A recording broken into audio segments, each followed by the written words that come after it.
Oh my god, Hook Kenny. Non, je te jure, c'est pas moi. C'est quoi ce bordel? Moi j'en ai rien à foutre, il est plus sous ma responsabilité. Oh mon Dieu, ils ont tué Kenny. Espèce d'enfoiré. Mais bonjour, c'est Nicolas de Immobilier Compagnie. Et dans cette vidéo, je ne vais pas te parler de qui a tué Kenny. Je vais te parler de sociétés offshore, onshore, de ces grandes théories que tu entends à droite à gauche. Je vais te montrer pourquoi 90% des gens sont mal renseignés et font n'importe quoi et comment tout simplement tu vas pouvoir te repérer au milieu de toute cette jungle finalement de conseils fiscaux qui sont pour la plupart très mal retranscrits.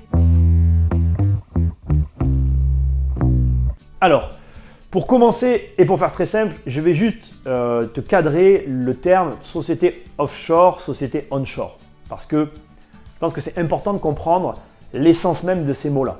D'abord, société offshore, il y a beaucoup de gens qui l'associent avec entreprise opaque, etc. Pas du tout. En fait, le onshore et le offshore, c'est quand tu as onshore une activité, une adresse et que tu es dans le pays. Offshore, ça veut dire que en fait, la société est domiciliée dans le pays, mais que l'activité est ailleurs. Il faut comprendre qu'en fait, il y a plein de subtilités et que du coup, il n'y a pas de grande vérité sur ces manières de faire. Il y a des tolérances, il y a parfois, je ne vais pas employer le mot vide juridique à ce niveau-là, mais il y a plein de choses à apprendre et en plus, tout ceci est encore plus complexe parce qu'en fonction du paradis fiscal que tu vas choisir ou alors, on n'est pas obligé d'être dans un paradis fiscal, parce que tu peux avoir une société offshore dans un pays comme la France par exemple. Si tout simplement, je vais te donner un exemple, tu es un ressortissant africain, américain, japonais, que tu es donc dans le pays et que tu veux créer une entreprise offshore à Monaco, tu vas avoir le même fonctionnement qu'un Français qui va créer une entreprise offshore au Caïman. Donc, la subtilité, elle vient de quoi? Elle vient du lieu dans lequel tu positionnes ton entreprise offshore. Et tu peux la positionner en France, sans être à Monaco. Le onshore et le offshore ne sont pas liés à des paradis fiscaux. C'est après le fait que certaines personnes ont associé les sociétés offshore à des paradis fiscaux que le montage a eu cette tendance à s'orienter vers là. Bon, conclusion, je ne vais pas te perdre dans les explications de départ, parce que ce n'est pas le propos de cette vidéo. Conclusion, tu l'as compris déjà, première chose à comprendre, le onshore, c'est quand on est sur site, et le offshore, c'est quand on délocalise finalement le siège social pour faire simple. Bon, ça c'est dit, c'est expliqué, normalement là tu as compris comment ça fonctionnait. Maintenant, on va attaquer direct la grosse erreur, le gros problème que 90% des gens te conseillent. En réalité, ce n'est pas si simple que ça de faire du offshore.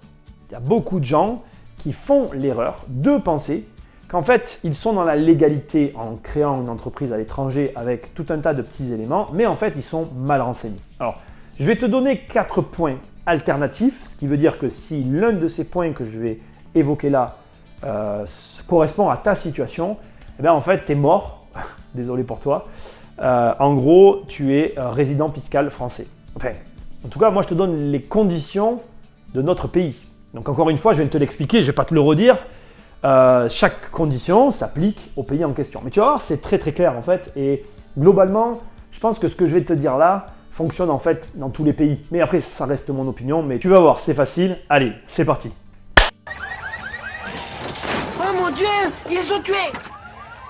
Oh non, ça va. Alors là, tu viens d'avoir un cut après le claquement de main. Parce que j'aime bien couper quand ça claque dans les mains. Mais c'est un peu difficile à faire. Bref, les 4 points donc alternatifs. Je vais te les faire apparaître juste à côté de moi pour que tu suives et que tu les aies en visu aussi. Les 4 points qui font que finalement, si tu possèdes un de ces points, si un de ces points s'applique à ta situation, tu as l'obligation d'être résident fiscal français. Enfin, tu es fiscalement, tu dois te déclarer en France. Alors le premier point, la première condition qui fait de toi, eh bien finalement, un contribuable redevable de l'impôt français, c'est l'emplacement de ton foyer. Selon où se trouve ton foyer, eh bien, tu as l'obligation de devoir déclarer tes impôts au même endroit. Alors, qu'est-ce qu'un foyer? Le foyer, c'est tout simplement l'endroit où tes enfants vont à l'école, l'endroit où vit ta femme. C'est le lieu finalement de vie reconnu qui est le tien. Voilà, tout simplement. Deuxième point, un peu plus connu celui-là, c'est d'ailleurs le point dont tout le monde parle, c'est les fameux 183 jours de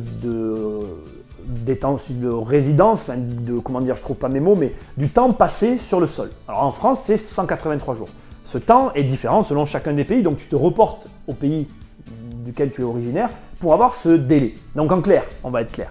Si tu passes plus de 183 jours sur le sol français, tu es redevable des impôts français. Et si tu passes moins, tu n'es pas redevable des impôts français. Mais attention, je te l'ai déjà dit, je te le répète, il ne faut pas en fait valider en se disant « Ah, j'ai passé moins de 183 jours, donc c'est bon, je ne paye pas l'impôt. » Non, non, c'est ça et le reste. Donc c'est encore un des autres facteurs qui fait que tu peux faire ou pas une société offshore. Troisième point, très facile celui-là, c'est le centre d'intérêt économique. Alors, en clair, on va faire ça très simple. Si tu as par exemple une entreprise et que tu travailles dans le monde entier, que tu as des clients partout dans le monde, mais que la majorité de tes clients sont en France, tu dois payer tes impôts en France. Hyper facile.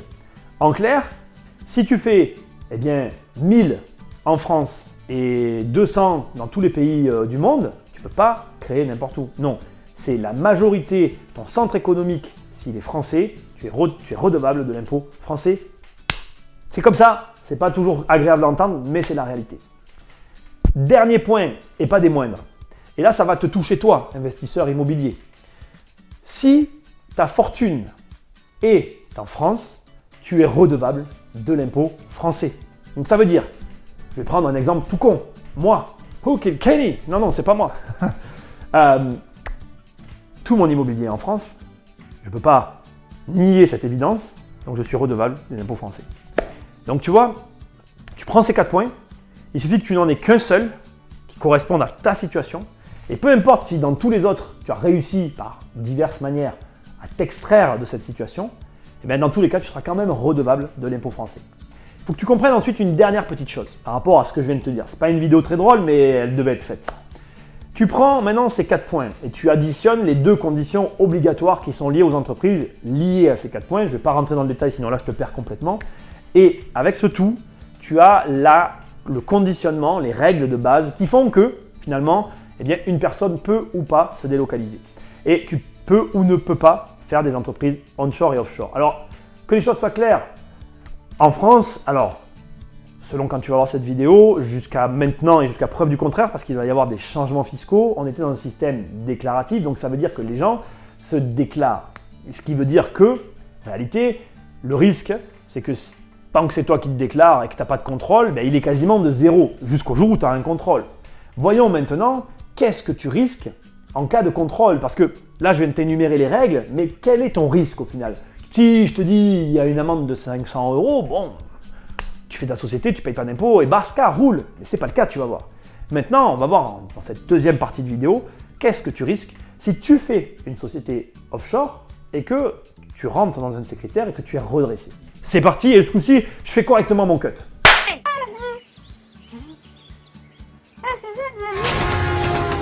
Oh mon Dieu, ils ont tué Kenny. Espèce d'enfoiré! Alors, le risque finalement, tu vois, c'est un ensemble de mesures qui là se cumulent. Tu peux trouver toutes ces infos sur le site des finances publiques.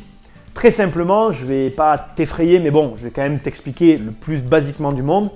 La première chose que tu vas devoir faire si tu ne payes pas, enfin si tu as fait un montage fiscal mal fait et que tu es redressé, la première chose qui va se passer, qui est logique, jusque-là, pas de problème, tu vas devoir payer ta dette. Te dire, bon, jusque-là, pas de problème. À ça va s'ajouter une fiscalité de 60,4% qui va venir se cumuler sur les montants, à laquelle va s'ajouter encore, finalement, un taux nominatif de 4,80% par an. Donc, tu le ramènes au mois, ça te fait 0,40 par mois passé, durant lesquels tu as finalement, arnaqué. Je ne sais pas si je peux dire ce mot-là, je suis un peu gêné. Je ne trouve pas mon mot, mais tu vois ce que je veux dire. En fait, ce taux, entre le moment où tu as fait le montage et le moment où tu as eu le contrôle, chaque mois passé, il sera de 0,40, donc 4,80 l'an. Et du coup, il va s'appliquer sur toute la durée, en plus de la fiscalité de 60,4. Et à cela va s'ajouter sur les sommes une majoration de 80%. En clair, on va tout cumuler, donc chaque chose s'applique par rebond. À l'arrivée, pour faire simple, tu dois 110% aux impôts. 108, j'arrondis au-dessus.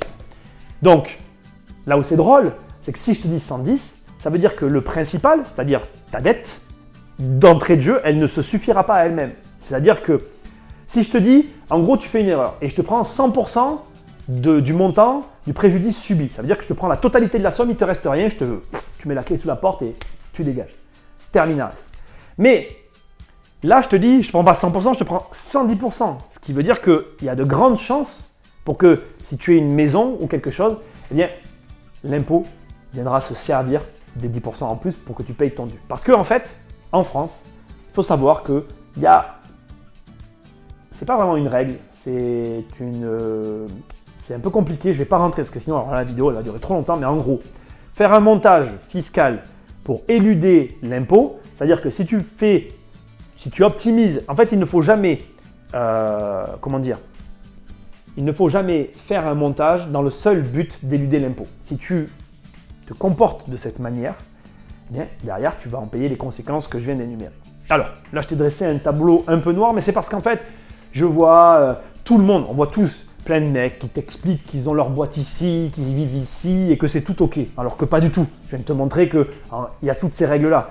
Tant mieux s'ils se sont jamais fait attraper. Et moi, je suis content pour tout le monde. Je ne suis pas, je ne suis pas jaloux. J'essaye juste de te montrer que c'est pas du tout aussi facile que ce qu'on veut te dire. Il y a des règles, il faut les respecter et le but, c'est bien évidemment que tu sois informé de ces règles et qu'après tu décides de prendre des risques. J'ai envie de te dire, c'est ton problème. Si c'est toi qui as tué Kenny, eh ben, c'est ton souci.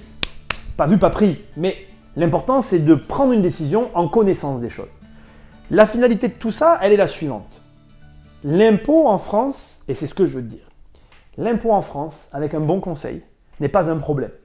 Le vrai fond du problème, c'est que 90% des gens ne veulent pas payer les gens qui sont capables, finalement, de te faire gagner cet argent. Et du coup, finalité, on va être en colère après les riches parce qu'on va se dire « Oui, les riches, tu comprends, ils optimisent, blablabla. » Oui, mais en même temps, les gens qui veulent de l'optimisation ne veulent pas payer pour avoir le conseil. Alors, je pense que je ne vais pas te dire mon conseil à voix haute à cette fin de cette vidéo, que tu l'as compris. Je ne suis pas en train de te dire « Paye-toi des conseils très très chers. » Non, déjà, paye les bons conseils auprès des bonnes personnes. Déjà, rien que là, tu vas faire de très grosses économies. Deuxièmement, et ça sera ça mon conseil. Deuxièmement, garde les yeux ouverts et les pieds sur terre. N'écoute pas le premier venu, ne m'écoute pas. Remets en doute ma parole. Va sur le site des finances publiques, va vérifier ce que je viens de te dire. Va voir la véracité des informations, surtout en matière fiscale. Parce que lorsque le fisc te rattrape, c'est une sacrée déculottée, tu te la prends derrière la nuque et ce n'est pas des montants qu'on a l'habitude d'avoir dans notre quotidien. La vérité, c'est que il y a plein de choses possibles à faire fiscalement en France. Je me rappellerai très bien et je vais finir par une toute petite anecdote parce que la vidéo est déjà assez longue. Il y a des années de ça, plus de 5 ans maintenant, j'avais été abordé par une banque privée et lorsque la banque m'avait abordé pour me prendre comme client, on avait eu une discussion. Moi, je ne me sentais pas prêt à l'époque pour diverses raisons et notamment, je ne vais pas m'en cacher, elles étaient financières, psychologiquement. J'étais en train de passer un certain cap et je trouvais que c'était un peu tôt. Je me disais, voilà, ça a un certain coût. On ne va pas se voiler la face. Ça coûte. Je ne suis pas sûr qu'à l'arrivée, ça coûte plus cher qu'une banque de détail, mais ça a quand même un certain coût. Et je n'étais pas prêt. Voilà, je n'étais pas prêt à rentrer dans une banque privée. Mais je me rappellerai toujours, et je n'oublierai jamais cet homme, lorsqu'il m'a reçu, lorsqu'il est arrivé, il a eu une phrase. Il m'a dit, vous savez, en France, la France, selon comment vous travaillez à l'intérieur, ça peut être un paradis fiscal. Et c'est vrai en fait, parce que quand on regarde, les gens par exemple fantasment sur les États-Unis, mais la fiscalité aux États-Unis, quand vous la regardez, il n'y a pas longtemps je l'ai étudiée, selon les États, elle n'est pas pire qu'en France en fait. Mais aux États-Unis, on a une différence de mentalité, c'est qu'aux États-Unis, on paye pour voir en fait. Et nous, chez nous, on est toujours dans la réticence de voir et on va avoir du coup tendance à écouter ceux qui donnent des conseils gratuits mais qui sont mauvais en fait. Donc, je fais cette vidéo dans un but, somme toute, d'information pour que tu vois que ce n'est pas aussi simple. Fais très attention. La fiscalité, donc comme tu l'as compris, pour se délocaliser, elle est liée à la personne et à l'entreprise. Je n'ai pas évoqué l'entreprise, sinon je t'aurais perdu. Et surtout, s'il te plaît, prends les bons conseils auprès des bonnes personnes, dépense de l'argent auprès de ces personnes-là. Il y a des avocats, il y a des diplômes pour ça. Et ce n'est sûrement pas des petits gars sur Internet, y compris moi, qui sommes bien placés pour te conseiller à ce niveau-là parce que chaque cas est unique. Et pour que quelqu'un puisse te conseiller, il faut que tu te poses en face de toi, qu'on déballe toute ta situation et qu'on arrive à une conclusion cohérente par rapport à ton profil. Je te dis à très bientôt pour une prochaine vidéo. Salut! Bonté divine, tu as tué Kenny. Galopin. Non, tu t'en vas déjà? Investir, c'est plus fort que toi. Inefficace.